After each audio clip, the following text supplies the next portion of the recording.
স্বপ্ন পূরণের রাস্তাটা না অত সহজ না। স্বপ্ন পূরণ করতে হলে জীবনে অনেক পরিশ্রম করতে হয়, অনেক ধৈর্য ধরতে হয়, তারপরে নয় সুখ আসে। আমিও জীবনে অনেক পরিশ্রম করি, ধৈর্য ধরি, এখনও পর্যন্ত কিন্তু অনেক পরিশ্রম করি, ধৈর্য ধরে আছি। ইনশাল্লাহ একদিন না একদিন আশা পূরণ হবে, এই আশা নিয়ে। হ্যালো গাইস, কেমন আছেন সবাই? আলহামদুলিল্লাহ আমিও ভালো আছি।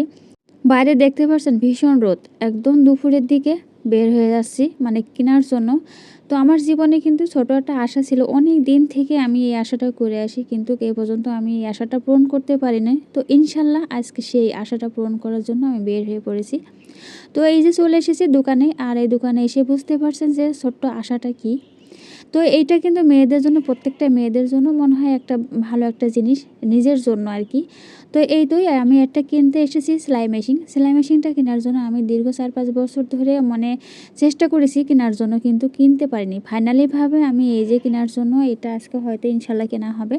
তো এইটাই বের করেছে। তো মেশিনটা কিন্তু নাকি অনেক সুন্দর। ওই ভাইটাই বলছিল যে মেশিনটা আপু ভালো হবে, অনেক সুন্দর হবে। এরা হচ্ছে যে ডিলার, আর ডিলারের কাছ থেকে আমরা কিনতে এসেছি। তো ওর সাথে ছিল আমার একটা ভাবি। ভাবি এই সব বিষয়টা খুব অ্যাক্টিভ, তার জন্য ভাবিকে আমি নিয়ে এসেছি। মানে ভাবি সব কিছু বুঝে আমার এটা কিনে দেয়, এই জন্য আর কি। তো যাই হোক, আমার এই মেশিনটা বের করেছে। মেশিনটা বের করে সুন্দর করে মনে করুন ওর ভিতর থেকে যা যা সেট করার দরকার সব কিছু করে দিচ্ছিলো, আর আমি দাঁড়িয়ে দাঁড়িয়ে একটু দেখছিলাম। আর ভাইয়াটা বলছিল যে আপু আপনি নতুন যেহেতু সব কিছু দেখে রাখেন, যদি কোনো সমস্যা হয় সেটা আপনি সলভ করতে পারবেন। এই জন্য আমি দাঁড়িয়ে দাঁড়িয়ে মানে সবগুলো দেখছিলাম কীভাবে কী করে, এই জন্য আর কি। তো মেশিন কেনার আশাটা কিন্তু আমার কাছে অনেক দিন থেকে ছিল। তো আলহামদুলিল্লাহ পূরণ হলো এখন আর কি। তো যাই হোক, মেশিনটা কিন্তু বেশ ভালোই হয়েছে, অনেক সুন্দর দেখতে পাচ্ছেন, একদম নতুন। এটা কিন্তু কোনো সেকেন্ড হ্যান্ড না, একদম নতুন মেশিনটা। তো মেশিনটা সব কিছু ভাইয়া সেট করে দিয়েছে, তেল দিয়ে ভিতরে দিয়ে অনেক কিছু সব কিছু সুন্দর করে দেখে শুনে আমি নিয়ে আসছি আর কি। আর ভাবি ছিল সাথে, ভাবি সব কিছু দেখে নিয়েছে, কারণ আমার থেকে ভাবি অনেক ভালো জানে, তার জন্য ভাবি সব কিছু এটা সুন্দর করে দেখে শুনে নিয়ে আমার মানে হ্যান্ড ওভার করবে আর কি।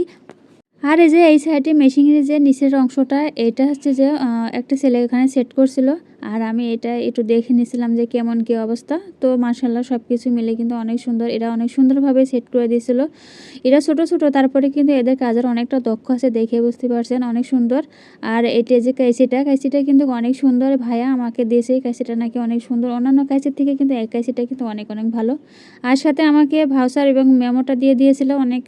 আর মানে বলছিল যে কোনো সমস্যা হলে আমার কাছে আসলে ঠিক করে দেবে। আর আমি এই যে ওখান থেকে মানে গাড়িটা রিজার্ভ করে নিয়ে আমি বাসায় চলে আসছি মেশিনটা নিয়ে, সাথে ভাবি ছিল, সবাই মিলে একসাথে চলে এসেছি। তারপরে এইটা বাড়ি নিয়ে চলে এসেছি, আনার পর এটা আনবক্স করব, খুলে আমি সব কিছু রেডি করে নিয়েছিলাম, আমি নিজে নিজেই লাগানোর জন্য চেষ্টা করছিলাম। তো যাই হোক, আমি জীবনে অনেক আশা করছিলাম এটা কেনার জন্য, তা ছোট্ট একটা আশা আল্লাহর রহমতে আমার পূরণ হয়ে গেল ইনশাল্লাহ।